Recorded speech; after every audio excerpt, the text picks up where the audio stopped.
বন্ধুরা, আমি আজকে একটা আপনাদেরকে গল্প শোনাব।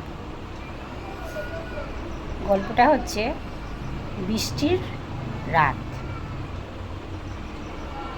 আমাদের ওখানে আগে বৃষ্টি হলেই না জল জমে যেত, প্রচুর জল জমত। তো আমি বাইরে উঠেছি, ওয়াশরুম যাব। বাইরে গিয়ে দেখি কে একজন দাঁড়িয়ে রয়েছে। আমি ভেবেছি রাস্তা আর পুকুর সব এক হয়ে গেছে, তো হয়তো কেউ মাছ ধরার জন্য দাঁড়িয়ে রয়েছে। আমি জানি না। আমি ওয়াশরুমে গেছি, গিয়ে চোখ মুখ ভালো করে ধুয়ে আমি ঘরে আসবো, দেখছি ওখানেই দাঁড়িয়ে রয়েছে।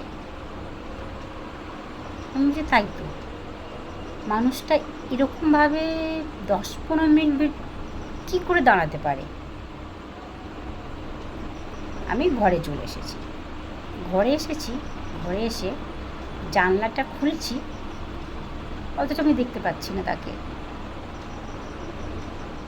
আমি কী করলাম, আমি তো 2 মিনিট লাগলো না ঘরে আসতে, তো এর মধ্যে মানুষটা কোথায় চলে গেল।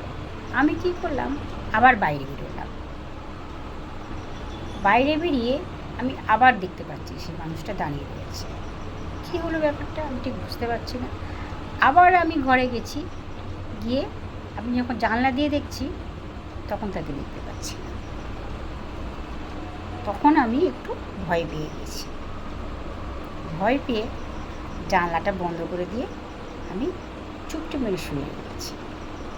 কিন্তু আমি আজও বুঝতে পেলাম না ওটা আমি কী দেখেছি।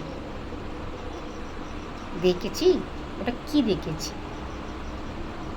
আমি আজও বুঝতে পারলাম না। তো বন্ধুরা, তোমাদের সঙ্গে যদি এরকম কিছু অভিজ্ঞতা হয়, তোমরা যদি এরকম কিছু দেখে থাকো, তাহলে নিশ্চয়ই আমাকে শোনাবে, আমি নিশ্চয়ই শুনবো। তো শুভরাত্রি, টাটা, বাই বাই। আমি গল্পটা এখানেই